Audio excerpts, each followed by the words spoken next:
Olá, esse é o programa Conversando com o Cardiologista. Nosso entrevistado de hoje é o Dr. Cláudio Azevedo, superintendente da Unimed, oficial do Exército Brasileiro e responsável pelo setor de urgência do Hospital Unimed Santa Maria. Dr. Cláudio, nosso tema de hoje serão sobre urgências, já que você gosta muito dessa área, tem uma dedicação muito grande e é um apaixonado pelo tema. Sem dúvida. Boa noite. Azevedo, o que mais tu te depara lá no pronto-socorro da Unimed? Bom, hoje nós temos um problema grande nas emergências, né? Porque você tem no universo de cada 10 pacientes que chegam à emergência, você tem praticamente 2 pacientes que são pacientes que efetivamente precisariam estar ali para ser atendido, para ser prontamente atendido, né? Então, nós temos trabalhado para quê? Para que efetivamente a gente possa exercer um protocolo de triagem para identificar naquela quantidade de pessoas que vão à emergência, aquelas que efetivamente precisam de um atendimento de forma mais imediata, que são aquelas vítimas mais críticas, aqueles pacientes mais críticos, né? Então, aquele paciente que tem uma dor torácica, daquele paciente que está muito hipertenso e que tem uma parestesia, enfim, de um lado do corpo, aquele paciente que tem uma dor intensa e que precisa de um tratamento, porque efetivamente existem algumas doenças que o tempo de atendimento, ela representa um desfecho muito melhor. Quanto mais cedo a gente atende, melhor o desfecho. Isso para um infarto agudo do miocárdio, isso para um AVC, né? Então, são situações que nós precisamos identificar dentro daquela recepção de pacientes que estão esperando o atendimento, os pacientes que devem ser atendidos primeiro. Então, hoje, nós temos casos diversos, né? Mas o mais importante que eu vejo assim, hoje é a gente conseguir, de uma certa forma, mostrar para as pessoas que para procurar um pronto atendimento deve ser uma coisa de urgência e emergência.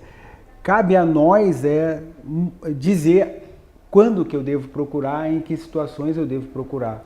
Ou até diferente, dizer em que situações eu devo chamar o atendimento até onde eu estou e não ir à emergência, né? Então a gente pretende, nós estamos fazendo uma reforma no pronto atendimento e a gente pretende começar a trabalhar de forma muito efetiva isso, para que a gente possa tratar as doenças agudas, que são aquelas doenças que o tempo ele é muito importante no desfecho para que as pessoas cheguem, ou que nós vamos até essas pessoas, no menor tempo possível. Bom, eu faço várias reflexões, né? Como cardiologista, você como anestesiologista, nós trabalhamos com urgência, né? E como tudo, né, na sociedade, eu acho que a palavra educação é o grande segredo, né? Que deveríamos começar pela escola, lá pela meninada, né? Ensinando os primeiros socorros e assim por diante, né? Então, dessa forma, com essa orientação escolar, né? Que nós fôssemos também passando isso para os órgãos de saúde no estado, para os órgãos de saúde federais, né? Municipais, como um todo, para que tivesse essa orientação quando você deve chamar um SOS Unimed, no caso, uma UPA, né? Um SAMU, melhor falando, um SAMU, ou se dirigir para a UPA, ou se dirigir para o PA do patronato, ou para a Unimed 24 horas, pronto-socorro do Hospital de Caridade, estamos falando aqui em Santa Maria, né? Então, essas orientações, esse ensinamento à população é fundamental, e isso passa pelo professor na escola, passa lá no ensino fundamental, no ensino médio, por todos os profissionais da saúde, através das suas sociedades organizadas, né, que possam orientar a sociedade como um todo. Nós temos a Sociedade Brasileira de Cardiologia, a Sociedade de Cardiologia do Rio Grande do Sul, vocês têm a de Anestesiologia e outras sociedades que vêm tendo meses ao longo do ano de campanhas do despertar da população e, consequentemente, os ensinamentos. Aí o mês vermelho, azul, amarelo e assim por diante. Mas quando alguém chama o SAMU, qual a orientação, você que trabalha com urgência ou a ambulância do SOS, no caso uma pessoa está tendo sinais e sintomas de AVC, o que você orientaria essas pessoas que estão em casa nos ouvindo? Primeiro identificar o AVC, né, que é uma coisa fundamental. Existe uma escala chamada escala de Cincinnati, que é uma escala simples utilizada, que deve ser utilizada pela população quando ela é devidamente informada, né, que os pacientes ou as vítimas que têm dificuldade para falar, né, então você pede para a pessoa falar e ela não consegue falar, pede para ela falar uma frase, o rato roeu a roupa do rei de Roma, né, uma frase, e você vê que ela tem dificuldade para falar, você pede para ela fechar a boca, né, boca cheia de ar e ver se ela tem um desvio de um lado da boca e pede para ela levantar os braços e você vê que ela tem dificuldade para levantar. Se você tem 2 ou mais sinais desse, ou seja, dificuldade para falar, algum déficit motor ou desvio da comissura labial, 2 ou mais já representam mais de 80% da chance de se ter um AVC isquêmico. E a gente sabe que o AVC isquêmico é daquelas doenças agudas em que o tratamento efetivo nas primeiras 3 horas e meia, né, ela pode reverter em até 30% os sinais e sintomas do paciente. Ou seja, é um paciente que vai ficar hemiplégico, que vai ter dificuldade para falar, enfim, você pode reverter isso em até 30% com uma chance muito pequena de complicação, né? Mas para que isso aconteça, né, esse paciente tem que chegar dentro desse período na emergência. Então, e a emergência tem que estar preparada para receber esse paciente.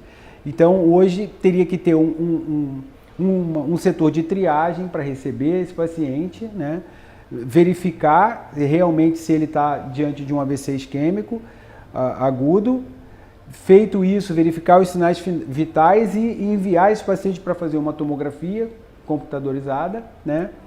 E se essa tomografia computadorizada não mostrar sinais de sangramento, utilizar a droga, né, que é a oteplase, para reverter essa isquemia, né, esse grau de isquemia. Então, mas para isso, a gente tem que ter o quê? Tem que ter a população treinada para chamar, né, esse é um dos casos. A população treinada para chamar, a gente tem que ter o SAMU que identifique, e que não só identifique isso, ou SOS Unimed, mas tem um hospital de referência para AVC isquêmico agudo para receber esse paciente, utilizando os protocolos para que ele possa ser atendido nas primeiras 4 horas e meia, né, do início dos sinais e sintomas. Né? Então, tem que ter todo um preparo. A população é o mais importante, porque se ela não identifica, o processo não evolui. Né? E depois você ter um serviço de urgência e emergência que chegue imediatamente à casa do paciente para confirmar se aquilo ali é um possível AVC isquêmico e ter um hospital para que esse paciente possa ser levado e ser tratado de forma efetiva. Né? Então a gente precisa avançar bastante nisso. Né? Eu acredito que o pessoal da área da neurologia estão seguindo agora um caminho que a cardiologia foi precursora, né? Isso, exatamente. Através do infarto agudo do miocárdio, dos centros de dor torácica, né? E agora há pouco eu vinha do hospital universitário, onde nós atendemos mais um infarto com angioplastia primária, né? Então já é o 5º infarto numa sequência aí de 4 dias, assim, um atrás do outro. Então, isso significa que lá no PA do Patronato, na UPA 24 horas, existem médicos com uma formação atualizada que estão encaminhando os pacientes para o tratamento na fase aguda do infarto, ou com trombolítico ou com a angioplastia primária. Nós vamos para um breve intervalo e depois o Dr. Cláudio Azevedo vai tecer algumas considerações sobre outras urgências.